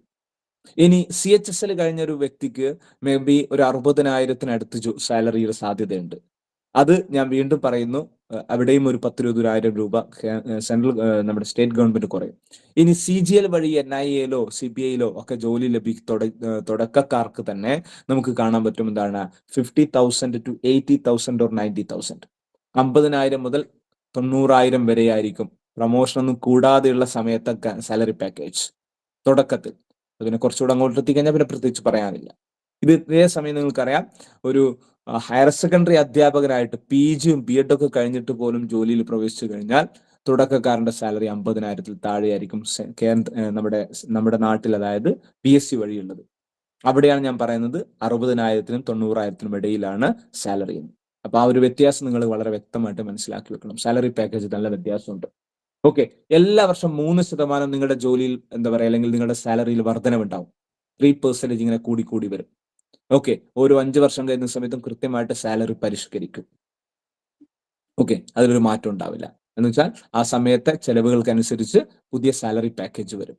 5 വർഷം കൂടുന്ന സമയത്ത് ഇതൊക്കെ സ്റ്റേറ്റിലും വേണ്ടതാണ്. പക്ഷേ സ്റ്റേറ്റിലുള്ള പ്രാരാബ്ദങ്ങൾ കൊണ്ട് അല്ലെങ്കിൽ സാമ്പത്തിക ബാധ്യത പറഞ്ഞുകൊണ്ട് ഒരുപക്ഷെ അതിങ്ങനെ നീണ്ടു പോയിട്ട് കാലാകാലങ്ങളായിട്ട് പലപ്പോഴും പല അലവൻസ് നമുക്ക് കിട്ടൂല. ഓക്കെ, പക്ഷെ സെൻട്രൽ ഗവൺമെന്റ് കൃത്യമായിട്ട് തരും. ഓക്കെ, വ്യത്യാസം അതാണ്. ഇനി അതേപോലെ തന്നെ മറ്റ് അലവൻസുകളും ബോണസുകളും ഒരുപാടുണ്ട്. ഒരു 7,000 രൂപ നിങ്ങൾക്ക് പല വകുപ്പിലായിട്ട് എന്ത് ചെയ്യാൻ പറ്റും, വർഷാവർഷം ബോണസുകളായിട്ട് മിനിമം കിട്ടും. മിനിമം ഇനി മറ്റൊരുപാട് ഫെസ്റ്റിവൽ അലവൻസും കാര്യങ്ങളൊക്കെ ഉണ്ടാകും. അതേപോലെ തന്നെ 2 കുട്ടികൾക്ക് മുഴുവൻ വിദ്യാഭ്യാസ ചെലവുകളും എഡ്യൂക്കേഷണൽ അലവൻസ് ആയിട്ട് കിട്ടും. അതേപോലെ തന്നെ ഓൾ ഇന്ത്യ ട്രിപ്പ് ഓരോ 4 വർഷത്തിലും നിങ്ങൾക്ക് ഫ്രീലി ഗവൺമെന്റ് ചെലവിൽ എന്ത് ചെയ്യാൻ പറ്റും, ഓൾ ഇന്ത്യ ട്രിപ്പ് പോകാനുള്ള ടൂറൊക്കെ താല്പര്യമുള്ള ആൾക്കാരാണെങ്കിൽ ഓക്കെ, നിങ്ങൾക്ക് അപ്പോയിന്റ്മെന്റ് കിട്ടിയത് ഒരുപക്ഷെ ഡൽഹിയിലായിരിക്കും. എന്നാൽ അടുത്ത വെക്കേഷൻ എന്ത് ചെയ്യാണ്, എനിക്കൊന്ന് എന്താ പറയാ നമ്മുടെ നോർത്ത് ഈസ്റ്റ് സംസ്ഥാനങ്ങളൊന്ന് സന്ദർശിക്കണം അല്ലെങ്കിൽ മറ്റിടത്ത് പോകണമെന്ന് വെച്ചാൽ ഗവൺമെന്റ് എന്ത് ചെയ്യും, അതിന്റെ സാലറി പാക്കേജിൽ തന്നെ നിങ്ങൾക്ക് ടൂർ ട്രിപ്പുകളൊക്കെ കിട്ടും. ഞാനിത് പറയുന്ന സമയത്ത് റഷീദ് സാറിനൊക്കെ പരിചയം ഉണ്ടാകും, അല്ലെങ്കിൽ അധ്യാപകർക്കൊക്കെ അറിയാം, നമ്മൾ സ്റ്റേറ്റിന് കീഴിലും എന്താണ് ഇത്തരത്തിലൊരു പാക്കേജ് ഉണ്ട്, അതിന് LTC എന്നാ പറയാം. പക്ഷേ ഇത് സർവീസ് കാലയളവിൽ ഒറ്റത്തവണയാണ്. ഒരു വ്യക്തിക്ക് ഒരൊറ്റ തവണ മാത്രമാണ് ഗവൺമെന്റ് പാക്കേജ് ഉപയോഗിച്ചുകൊണ്ട് എന്താ പറയാ ട്രിപ്പൊക്കെ പോകാൻ അവസരം ഉണ്ടാകുക. എന്നാൽ അതേസമയം ഇവിടെ എന്താ കിട്ടുന്നത്, ഇവിടെ ഓരോ 4 വർഷത്തിനും ഓൾ ഇന്ത്യ ട്രിപ്പ് നിങ്ങൾക്ക് ലഭ്യമാകും. ഓക്കെ, ഇനി കൂടാതെ ജോലിയിൽ പ്രവേശിച്ചു കഴിഞ്ഞതിന് ശേഷം നിങ്ങൾ തുടക്കത്തിലുള്ള ഒരു ജോലി, നിങ്ങൾ +2 ലെവലിലോ അല്ലെങ്കിൽ ഡിഗ്രി ലെവലിലോ ഒക്കെ ജോലിയിലാണ് പ്രവേശിച്ചെന്ന് വിചാരിക്കുക. നിങ്ങൾക്ക് തോന്നുകയാണ് എന്ത്, നിങ്ങൾക്ക് പോസ്റ്റ് ഗ്രാജുവേഷൻ PG പഠിക്കണം. ഓക്കെ, ഗവൺമെന്റിനോട് പറയാം എന്ത്, എനിക്ക് പഠിക്കണം, അങ്ങനെ പഠിക്കാൻ വേണ്ടി പോവാണെന്ന് പറഞ്ഞു കഴിഞ്ഞാൽ സന്തോഷത്തോടു കൂടി നിങ്ങൾക്ക് സാലറിയോടുകൂടി 2 വർഷത്തെ ലീവ് തരും. സ്റ്റേറ്റ് ഗവൺമെന്റ് കിട്ടൂല, സാലറിയോടുകൂടി 2 വർഷത്തെ ലീവ് തരും. ഓക്കെ, വെരി ഇമ്പോർട്ടൻറ്റ് തിങ്, നമുക്ക് വീണ്ടും തുടർ പഠനത്തിന് വേണ്ടി സഹായം ഉണ്ടാവും. ഓക്കെ, അതേപോലെ തന്നെ മെറ്റേണിറ്റി ലീവ് എന്ന് പറഞ്ഞു കഴിഞ്ഞാൽ നിങ്ങൾക്ക് അറിയാം, പ്രസവത്തോടനുബന്ധിച്ചുള്ള ലീവാണ് സ്ത്രീകൾക്കൊക്കെ ആവശ്യമായിരിക്കുന്നത്. ഓക്കെ, ഇത് നമ്മൾക്കറിയാം നമ്മുടെ സ്റ്റേറ്റ് ഗവൺമെന്റ് കീഴിൽ 6 മാസം, അത് എക്സ്റ്റെൻഡ് ചെയ്താൽ 1 വർഷം വരെയാണ്. ഇവിടെ 2 വർഷം മെറ്റേണിറ്റി ലീവ്. ജോലിയിൽ പ്രവേശിച്ചാൽ 2 വർഷം മെറ്റേണിറ്റി ലീവ്, അതായത് പ്രസവ അവധി കിട്ടുന്നു സാലറിയോടുകൂടി. ഓക്കെ, ഇനി സാധാരണഗതിയിൽ നമുക്കറിയാം എല്ലാ ഗവൺമെന്റ് ഉദ്യോഗസ്ഥരും 6 ദിവസം വർക്ക് ചെയ്യാം. ഓക്കെ, ശനിയാഴ്ച ഉൾപ്പെടെ വർക്കിംഗ് ഡേ ആയിരിക്കും. സെക്കൻഡ് സാറ്റർഡേയും സൺഡേയും മാത്രമാണ് സ്റ്റേറ്റിൽ ഒഴിവുണ്ടാവുള്ളൂ. എന്നാൽ ഇവിടെ എല്ലാ സാറ്റർഡേയ്സും എല്ലാ സൺഡേയ്സും ഒഴിവാണ്. മീൻസ് 5 വർക്കിംഗ് ഡേ മാത്രമേ ഉള്ളൂ. അട്രാക്ഷൻസ് ഒരുപാടുണ്ട്. ചുരുക്കി പറഞ്ഞാൽ, ഞാൻ വീണ്ടും ആവർത്തിക്കുന്നു, ഗവൺമെന്റ് ജോലി എല്ലാവർക്കുള്ള സ്വപ്നമാവണമെന്നില്ല. പക്ഷേ അങ്ങനെ സ്വപ്നം കാണുന്ന ആൾക്കാർ നിർബന്ധമായിട്ട് സ്വപ്നം കാണേണ്ടത് സെൻട്രൽ ഗവൺമെന്റ് ജോലികൾ തന്നെയാണ് എന്ന് ഒരിക്കൽ കൂടെ ആവർത്തിക്കാൻ വേണ്ടിയിട്ടാണ് ഈ അട്രാക്ഷൻസ് ഞാൻ നിങ്ങളുടെ മുമ്പിലേക്ക് പറഞ്ഞത്. നിങ്ങൾക്ക് കൂടുതൽ വിവരങ്ങൾ ssc.gov.in എന്നുള്ളൊരു സൈറ്റിൽ പോയി കഴിഞ്ഞാൽ നിങ്ങൾക്ക് കാണാൻ വേണ്ടി പറ്റും. അപ്പൊ അത് എല്ലാ വർഷവും നടന്ന റിക്രൂട്ട്മെന്റുകളെ കുറിച്ച്, ഇതാണ് നമ്മുടെ സൈറ്റിലേക്ക്. ഓക്കെ, ഇതാണ് നമ്മുടെ സൈറ്റ്, SSCയുടെ സൈറ്റ്. നിങ്ങൾക്ക് ജസ്റ്റ് ഒന്ന് പറഞ്ഞാണ്, ഇതിൽ നിങ്ങൾക്ക് ഇങ്ങനെയൊക്കെ നോക്കിയാൽ കാണാൻ പറ്റും ഓരോ എക്സാമിനെ കുറിച്ചും കാര്യങ്ങളൊക്കെ ഇവിടെ പബ്ലിഷ് ചെയ്യുന്നുണ്ടാകും. ഇവിടെ നിങ്ങൾക്ക് 1 ടൈം രജിസ്ട്രേഷൻ, ഒറ്റ തവണ രജിസ്റ്റർ ചെയ്യേണ്ടതുണ്ട്. അതൊക്കെ പിന്നെ ചെയ്താൽ മതി. തൽക്കാലം ഞാൻ 18 വയസ്സായതിനു ശേഷം അല്ലെങ്കിൽ നിങ്ങളെ പഠനത്തിന്റെ ആ സമയത്ത് ചെയ്താൽ മതി. അവർക്കുള്ള അഡ്മിറ്റ് കാർഡുകളും എക്സാമിന്റെ സിലബസും കാര്യങ്ങളും നോട്ടിഫിക്കേഷനും എല്ലാം ഈ സൈറ്റിലാണ് വരിക, ഈ വെബ്സൈറ്റിലാണ് നിങ്ങൾക്ക് കാണാൻ വേണ്ടി പറ്റുക. ssc.gov.in, അത് ഓർത്തു വെക്കാൻ വേണ്ടിയിട്ടാണ് ഞാനിത് പറഞ്ഞത്. ഓക്കെ, ഒന്ന് ഓർത്തു വെച്ചോളൂ. അപ്പോ ഞാൻ അവസാനിപ്പിക്കാണ്, സമയം അല്പം വൈകി, കൂടുതൽ എടുത്തുനിന്ന് എനിക്കറിയാം. എന്നാലും ഒറ്റ വാക്ക് പറഞ്ഞുകൊണ്ട് അവസാനിപ്പിക്കാം. ഇങ്ങനെ, excellence is not a skill, it is an attitude. Excellence is not a skill, it is an attitude. Okay, നിങ്ങൾ മികവുള്ളവരായി മാറുക എന്ന് പറയുന്നത് അത് വലിയ സ്കില്ലായിട്ട് നിങ്ങൾ കണക്കാക്കേണ്ടതില്ല. പകരം എന്താ, നിങ്ങൾ മനോഭാവത്തിൽ ഉണ്ടാകുന്ന, നിങ്ങളുടെ എന്താ പറയാ ആറ്റിറ്റ്യൂഡിൽ ഉണ്ടാകുന്ന ചെറിയ ചേഞ്ചിലൂടെ ആ എക്സലൻസ് കൊണ്ടുവരാൻ പറ്റും. നമ്മുടെ ഡെയിലി മോട്ടിവേറ്റർ എന്നറിയപ്പെടുന്ന റാൽഫ് മാസ്റ്ററിന്റെ വളരെ പ്രധാനപ്പെട്ട കൊട്ടേഷനോടുകൂടി ഞാൻ അവസാനിപ്പിക്കുകയാണ്. ഓക്കെ, അപ്പൊ ഞാൻ എന്തായാലും എന്താ പറയാ, നമുക്ക് ഇത്തരം മേഖലയിലേക്ക് എത്തിപ്പെടാനുള്ള കഴിവുണ്ട്, അതിനുള്ള പൊട്ടൻഷ്യൽ നിങ്ങൾക്കുണ്ട്. ഓക്കെ, ആ കഴിവ് ഉപയോഗപ്പെടുത്താൻ നിങ്ങൾ എക്സലന്റ് ആയി മാറുക. അതൊരു സ്കില്ലായിട്ട് കണക്കാക്കേണ്ടതില്ല. നിങ്ങളുടെ മനോഭാവത്തിൽ മാറ്റം വരുത്തി കഴിഞ്ഞാൽ നിങ്ങൾക്ക് വലിയ ഉയരങ്ങളിലേക്ക് പോകാൻ കഴിയുമെന്ന് എനിക്ക് പ്രതീക്ഷയുണ്ട്. ഞാൻ അവസാനിപ്പിക്കുകയാണ്. ഈ ഒരു അവസരം നൽകിയതിനുള്ള നന്ദി അകൈതം രേഖപ്പെടുത്തിക്കൊണ്ട് ഞാൻ എന്റെ വാക്കുകൾക്ക് വിരാമമിടുന്നു. നിങ്ങളുടെ ഒരു ഫീഡ്ബാക്ക് കാര്യങ്ങളൊക്കെ ഞാൻ പ്രതീക്ഷിക്കുന്നുണ്ട്. അതിനൊരു 5 മിനിറ്റ് കൂടെ നമുക്ക് എടുക്കാം. അല്പം സമയം വൈകിയെങ്കിൽ സോറി പറഞ്ഞുകൊണ്ട് ഞാൻ അവസാനിപ്പിക്കുന്നു. Thank you everybody. Thank you Rishi sir, thank you crescent, thank you dear students. അയ്യോ, താങ്ക് യു ബഷീർ സാർ. അപ്പൊ PSC വിട്ടു കുട്ടികളൊക്കെ, ഇനി SSCയിലായിരിക്കും. ഇതിന്റെ അട്രാക്ഷൻ കൂടി പറയുമ്പോൾ കൊതിച്ചു പോയിട്ടുണ്ടാകാം. കുട്ടികളെ, നിങ്ങൾ കേട്ടത് വെച്ചിട്ട് എന്തെങ്കിലും ചോദ്യങ്ങൾ ഫീഡ്ബാക്ക് ആയിട്ട് അല്ലെങ്കിൽ റിഫ്ലക്ഷൻസ് എന്തെങ്കിലും ചോദിക്കുകയോ പറയുകയൊക്കെ ചെയ്യാം. നിങ്ങളുടെ സ്മാർട്ട്നെസ് കൂടി ഇതിൽ കാണിക്കട്ടെ. താങ്ക് യു എല്ലാവരും പറഞ്ഞ് പിരിഞ്ഞു പോകുന്നതിന് മുമ്പ് എന്തെങ്കിലും ചോദിക്കാനോ ബഷീർ സാറോട് പറയാണ്ടോ പറയാം.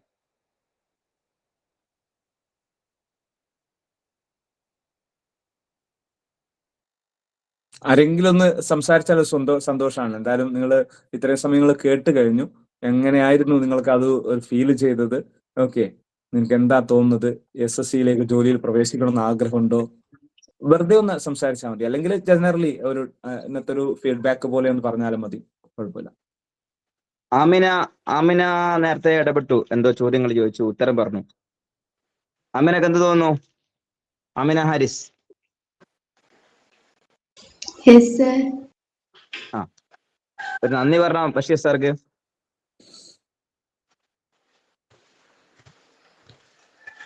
Hello sir. യെസ്, പറയൂ മോളെ. ഹലോ മോളല്ല, ഞാൻ നൗഷി പറഞ്ഞു. ഓക്കെ ഓക്കെ ഓക്കെ, ഞാൻ ആമിനെ വിളിച്ചതിന് ശേഷം കേട്ടോണ്ടാണ്. ഓക്കെ, സംസാരിച്ചോളൂ. ഞാൻ പറ ടീച്ചർ പറ ടീച്ചർ പറയൂ. ഹലോ, ഞാൻ നൗഷത്താണ്. മനസ്സിലായി. ഇപ്പൊ മനസ്സിലായി. ഞാൻ വിചാരിച്ചു ആമിനെ വിളിച്ചതിന് ശേഷം പെട്ടെന്ന് സംസാരം കേട്ടപ്പോ ആമിനെയാണോ എന്ന് വിചാരിച്ചു. ഓക്കെ, ടീച്ചർ പറ. കോളേജിലെ സാറ് സ്റ്റുഡന്റ് ആയിരുന്നു. ഓക്കെ, അങ്ങനെ പറ. ഇതില് അത് ശരി. Okay, yes. അല്ല, പിന്നെ ഇപ്പൊ എവിടെയാ കല്യാണം കഴിഞ്ഞു? വാണിമേലാ ഉള്ളത്? വാണിമേല്. അത് ശരി, അങ്ങനെ പറ. നാദാപുരം പോലീസ് സ്റ്റേഷന്റെ ബാക്കിൽ എവിടെയായിരുന്നു വീട്? നമ്മളെ യെസ്, ഞാൻ ഓർക്കുന്നുണ്ട്. ഓക്കെ, ഹസ്ബൻഡ് കസ്റ്റംസിലാണ്. അത് ശരി. അപ്പൊ കസ്റ്റംസിലാണ്. SSC ആണല്ലേ? അതെ, SSC ആണ്. സത്യം അതാണ്. ഓക്കെ, സാറെ കണ്ടപ്പോ രണ്ട് വർത്താനം പറയാണ്ട് മനസ്സ് സമ്മതിച്ചില്ല, അതുകൊണ്ട്. സന്തോഷം, വളരെ സന്തോഷം. നൗഷത്ത് എന്തോ ചെയ്യുന്നുണ്ടോ? ഇല്ല, ഞാൻ house wife. Okay, very good. Okay. കുട്ടികളൊക്കെ എത്ര പേര്? ഒരാളാണോ ക്രിസന്റിൽ ഉള്ളത്? അതെ, 9th, 6th, 3rd അങ്ങനെ. അടിപൊളി. ടീച്ചറുടെ പിന്നെ കുട്ടി ആരായിരുന്നു? ഏത് ക്ലാസ്സിലായിരുന്നു? 9th ഷിസ മറിയം, ലൈബ്രറിയിലെ സജീവാകുന്നത് ഷിസ മറിയം. ഓക്കെ, ശരി, ഞങ്ങൾക്കറിയാം. ഓക്കെ, റഷീദ് സാറേ, നൗഷത്ത് നമ്മളെ നല്ല സ്റ്റുഡന്റ് ആയിരുന്നു. നമ്മളെ NSS ക്യാമ്പിലൊക്കെ ഉള്ള സജീവ സാന്നിധ്യമായിരുന്നു. നമ്മുടെ ഉമ്മത്തൂരായിരുന്നു നമ്മളെ ക്യാമ്പ്. നൗഷത്തെ, ഐ ഡു റിമെമ്പർ എവരിതിങ്. നമുക്ക് ഇവരെ ഹസ്ബൻഡിനെ ഒരു ഗസ്റ്റ് ആയിട്ട് കൊണ്ടുവരണം. കസ്റ്റംസിലെ വിശേഷങ്ങളൊക്കെ കുട്ടികളോട് ചോദിക്കാലോ. SSC എങ്ങനെയുണ്ടെന്ന് ഡയറക്റ്റ് എക്സ്പീരിയൻസ് കൊടുക്കണം. അതെ, സാറ് വോയിസ് കേൾക്കുമ്പോ മൂപ്പര് എന്തൊക്കെയോ അഭിപ്രായം പറയുന്നുണ്ടായിരുന്നു ഇവിടുന്ന്. നമ്മൾ രണ്ടാളും കൂടി കേട്ടു. അടിപൊളി. ഞാൻ പറഞ്ഞത് എന്താ പറയാ, തെറ്റായി പോയില്ലാന്ന് വിചാരിക്കാം. വേറെ ആരെങ്കിലും ഇതുപോലെ കുട്ടികൾ ആരെങ്കിലും? കുട്ടികൾക്കും രക്ഷിതാക്കൾക്കും കമന്റ് ചെയ്യാം കേട്ടോ. അതെ, എല്ലാവർക്കും കമന്റ് ചെയ്യാം.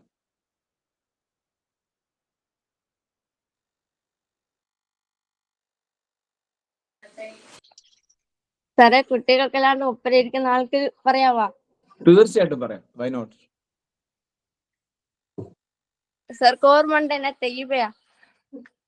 തയ്യബ പറയൂ. തയ്യബ എങ്ങനെയാ ഇപ്പൊ ഈ ക്ലാസ്സിൽ എങ്ങനെയാ തയ്യബ വന്നത്? എന്റെ ഉമ്മാന്റെ അനിയത്തിന്റെ മോളെ ക്ലാസ് കേൾക്കുന്നുണ്ട്. അപ്പൊ ഞാൻ പറയൂ. തയ്യബ എന്റെ ഓഫ്ലൈൻ ഓൺലൈൻ എല്ലാറ്റിലും എന്റെ സ്റ്റുഡന്റ് ആയിരുന്നു, ക്ലാസ്സിൽ ഇരുന്നിട്ടുണ്ടായിരുന്നു. Okay, yes. തയ്യബ പറഞ്ഞോളൂ, ക്ലാസ് കേട്ടോ? കുറച്ച് കേട്ട്. അതെ, സന്തോഷം. എന്തെല്ലാം വിശേഷങ്ങളുണ്ട്?